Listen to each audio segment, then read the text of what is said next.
Cuando hago memoria sobre mis casos favoritos en el mundo del terror, siempre me emociono al pensar en las casas encantadas. Ha habido muchas a lo largo de la historia. En algunos casos, solo suposiciones. En muchas ocasiones, la superstición es el dueño de la casa, no otra cosa. Pero hay situaciones realmente temibles. Y cuando pienso en esas situaciones, sin duda alguna, me tengo que acordar de aquella casa en el 112 de Ocean Avenue. Me refiero a la famosa casa del horror, la casa de Amityville.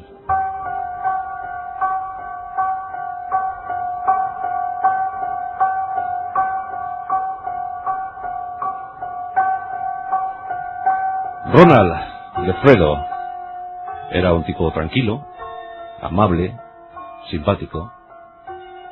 Realizaba muy bien su trabajo. Era administrativo en un concesionario de automóviles.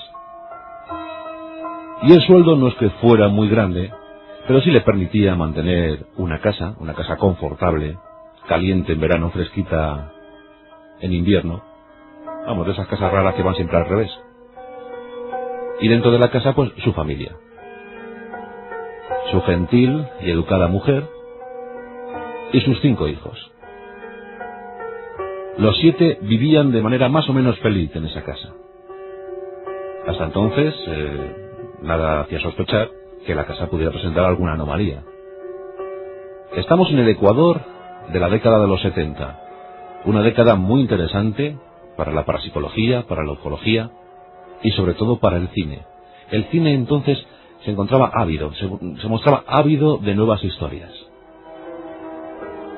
Y las fantasmogénesis, las espectrogénesis, todo lo relacionado con lo paranormal, estaba surtiendo abundantemente a la gran fábrica de Hollywood. Bien, pues esta casa en el 112 de Ocean Avenue iba a dar mucho que hablar. Nos encontramos en el otoño de 1974, en Amityville, una localidad norteamericana, pacífica, y muy en eso que se llama el tipo de vida medio americano. Gentes que dedicaban su fin de semana a la barbacoa, a pasarlo bien, a relacionarse con los vecinos, a disfrutar en familia, a realizar sus trabajos normales y habituales. Pero la familia de Freo iba a tener algunos problemas en ese otoño de 1974. Los 5 hijos eran buenos chicos, más o menos terceros estudiantes. Sobre ellos destacaba el mayor, Ronnie. Ronnie había tenido algunos problemas con las drogas, pero como tantos jóvenes de aquella generación, Vietnam había marcado muchísimo a aquellos jóvenes. Y Ronnie en ese otoño de 1974 tenía 23 años. 23 añitos y ya empezaba a dar problemas. Problemas de ubicación, problemas de personalidad. No terminaba de encontrar un trabajo adecuado. No había sido muy brillante en los estudios. Y encima había desarrollado eso que los psiquiatras llaman una beta viciosa. Ronnie se empezó a interesar por el mal. Sus padres incrementaron las regañinas. Cada vez las broncas eran mayores. Ronnie ya no soportaba las increpancias de sus padres y tampoco soportaba a sus hermanos. Y empezó a urdir un plan. Recordamos, otoño de 1974. Un buen día, no sabemos si era fin de semana o no lo era. El caso es que la noche anterior la tensión se había adueñado del hogar. Las paredes de aquella casa se habían impregnado de estímulos muy negativos. Ronnie tenía la mirada desviada. Ronnie no quería hablar con nadie, ni con sus hermanos ni con sus padres. Y esa noche la pasó en vela. ¿Acaso ya preparando el trágico y macabro plan del día siguiente. 12 de noviembre de 1974. La familia se reúne en torno a la mesa. Van a saborear una espléndida comida que ha preparado la mamá. Los 5 hijos y los padres se encuentran degustando el menú. Lo que no podían sospechar es que Ronnie ese día, que por cierto se había mostrado muy agradable, muy amable, incluso se había ofrecido para colocar la mesa, para llevar los platos hasta la mesa, pues como os decía, no podían sospechar que Ronnie había decidido ya actuar, poner fin a tantos desbarajustes. Ronnie quería vivir en libertad. Ronnie quería volar. Pero eligió mal la forma de volar. Nadie sabe cómo se pudo hacer con tanta cantidad de barbitúricos, pero se hizo con ella. Sin que nadie se percatara, esparció el contenido de las pastillas en los diferentes platos. Y la familia empezó a comer. Empezó a comer esa típica comida norteamericana, donde hay muchos platos repartidos por la mesa, se los van pasando unos a otros, se ríen, comentan las incidencias de la jornada. Ya os digo, no podían sospechar que Ronnie había obrado de esa manera. Lentamente el sopor se fue adueñando de padres y hermanos de Ronnie. Y cuando estaban todos casi ya aletargados, Ronnie se levantó, subió a su habitación y bajó de ella con un Marlin del 35, un fusil.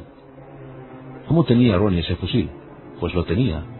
Seguramente lo había comprado en el mercado negro de armas. Con el Marlin lo empuñó decididamente y empezó a matar a su familia, uno a uno, un tiro en la nuca. Comenzó por su padre, después su madre, y luego sus 4 hermanos. Acabó con los 6 miembros de su familia. Acabó con su vínculo familiar. Acabó con lo que él entendía su pasado. Mató a los 6. El 12 de noviembre de 1974 comenzaba la leyenda negra en aquella casa del 112 de Ocean Avenue en Amityville.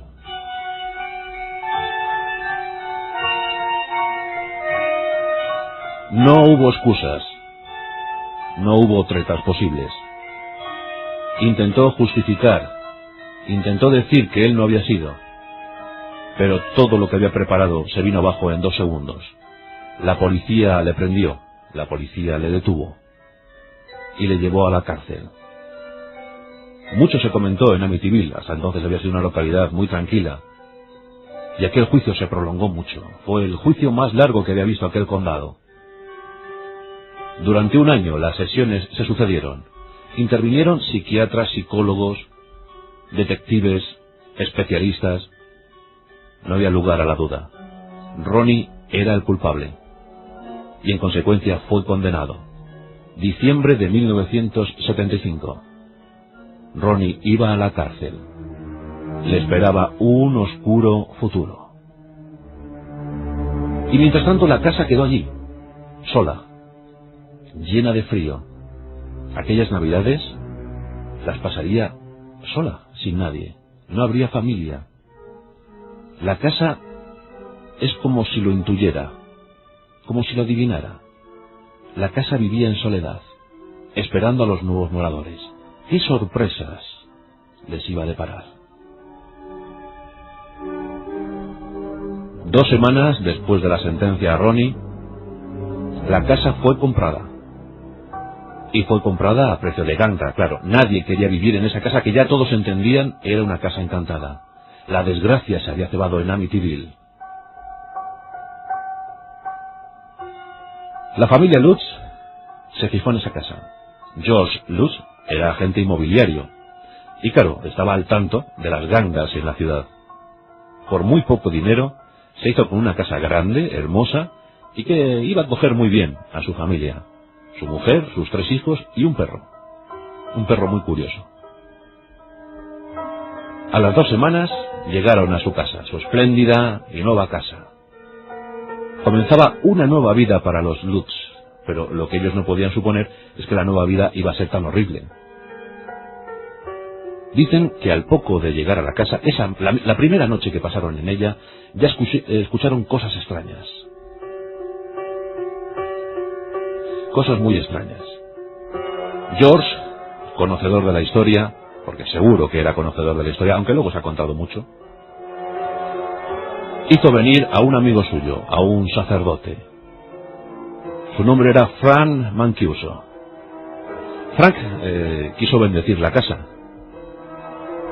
pero un hecho terrible provocó la huida del sacerdote y de un amigo que le acompañaba.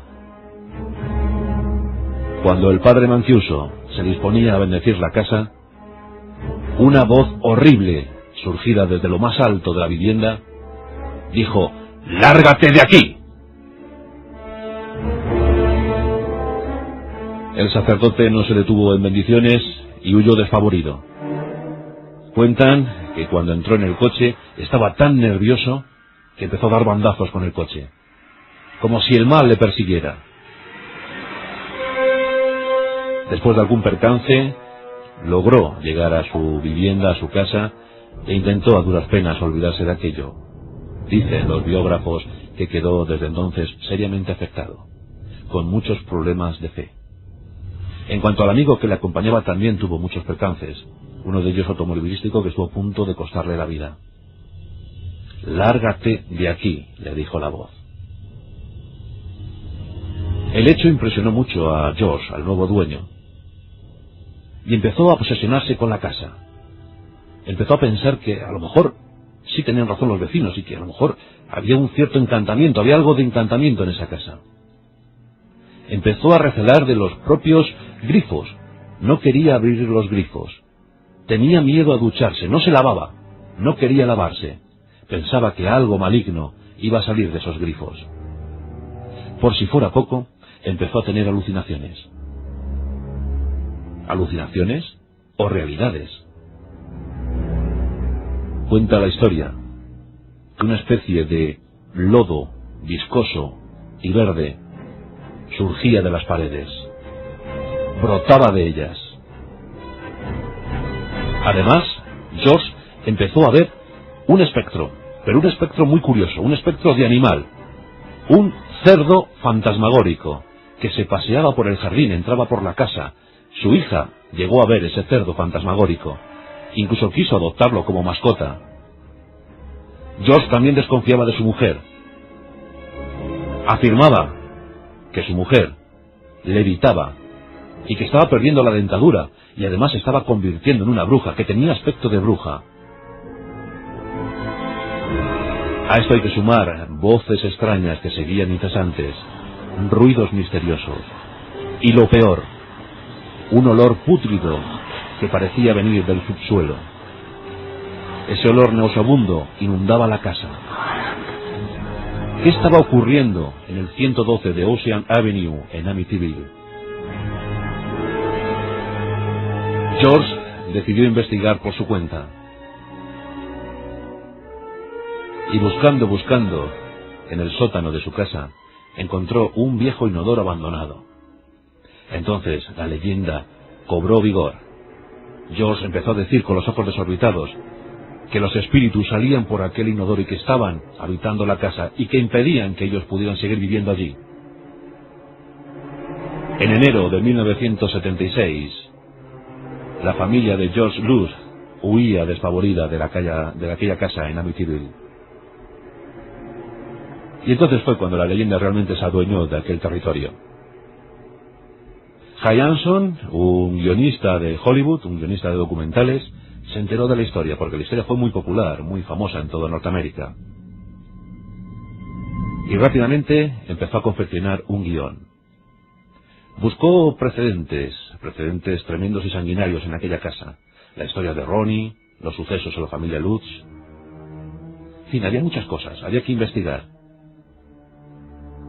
Y en su desesperación por encontrar datos, llegó a imaginar, casi de forma fraudulenta, que en los territorios donde estaba ahora la casa, antaño había un hospital que recogía indios dementes, locos, indios moribundos, que allí morían y que allí eran enterrados. La fábula se adueñó de la historia. Se empezó a decir que un viejo cementerio indio se estaba cobrando venganza en aquella casa de Amityville. La historia real nos dice que allí jamás hubo ni un cementerio ni un hospital, pero la creencia popular así lo afirmó.